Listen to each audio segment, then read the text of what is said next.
Hi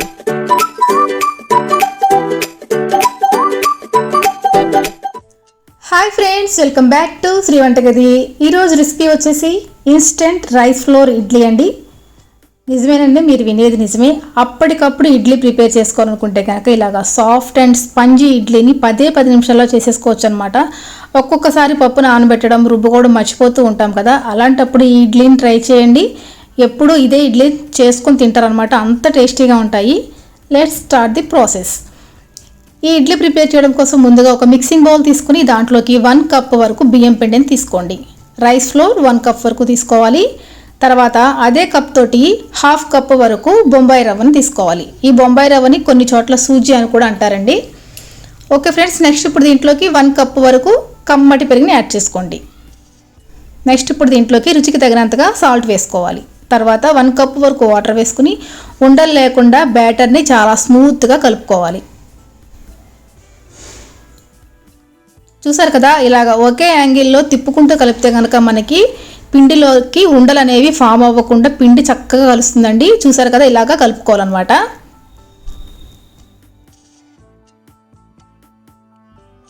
మనకి idli batter లాగా పిండిని రెడీ చేసుకోవాలి. ఇలా రెడీ చేసుకున్న తర్వాత ఈ పిండిని 10 నిమిషాల పాటు పక్కన పెట్టేసుకోవాలి. ఈ పిండి నానేలోపు దీంట్లోకి మనం ఎమ్మీగా చట్నీ ప్రిపేర్ చేసుకుందామండి. ఏం లేదండి, ఈ చట్నీ ప్రిపేర్ చేయడం కోసం ముందుగా స్టవ్ వెలిగించుకొని ఒక పాన్ పెట్టుకోవాలి. దాంట్లోకి 1 టేబుల్ స్పూన్ వరకు ఆయిల్ వేసుకుని, ఆయిల్ వేడైన తర్వాత ఒక 4 నుంచి 5 వరకు పచ్చిమిర్చి ఇలా కట్ చేసి వేసుకోండి. తర్వాత దీంట్లోకి 1 కప్ వరకు వేరుశనగ గుళ్ళు, 1 కప్ వరకు వేపుడు పప్పు వేసుకోవాలి.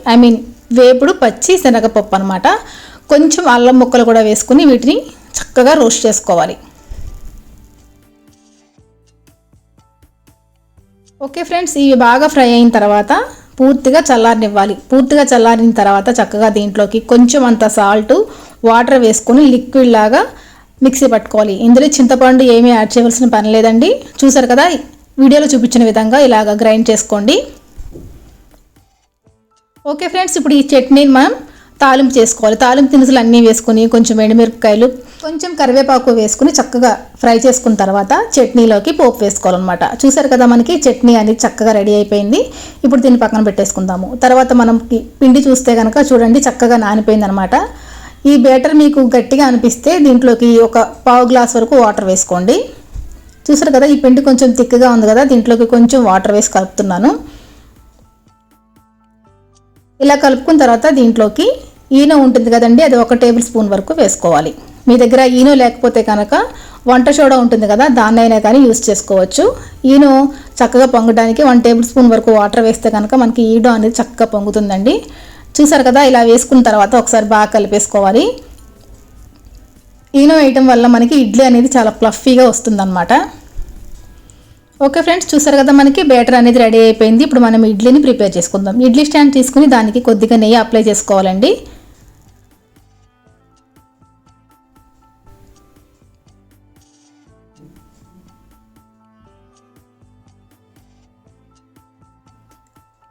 ఇలా నెయ్యి అప్లై చేసిన తర్వాత కొద్దిగా పిండిని వేసుకోవాలి.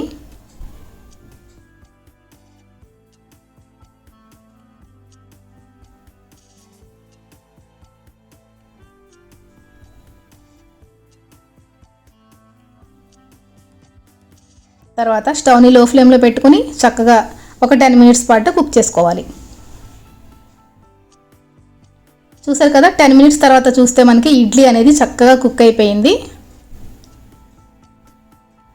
ఓకే ఫ్రెండ్స్, మన ఇడ్లీ రెడీ అయిపోయింది. ఇప్పుడు దీన్ని మనం వేడివేడిగా సర్వ్ చేసుకోవటమేనండి. దీంట్లోకి చక్కగా మనం చేసుకున్న చట్నీతో పాటు కొద్దిగా ఇడ్లీ పొడి ఉంటుంది కదా, ఇడ్లీ పొడితో కూడా సర్వ్ చేసుకుంటే చాలా టేస్టీగా ఉంటుంది అనమాట. మీకు కనుక రెసిపీ నచ్చుంటే తప్పకుండా లైక్ చేసి, షేర్ చేసి, కామెంట్ చేయండి. ఎవరైనా మన ఛానల్ని ఫస్ట్ టైం చూసినట్టయితే కనుక తప్పకుండా సబ్స్క్రైబ్ చేసుకోండి. Thank you friends, thanks for watching. Bye.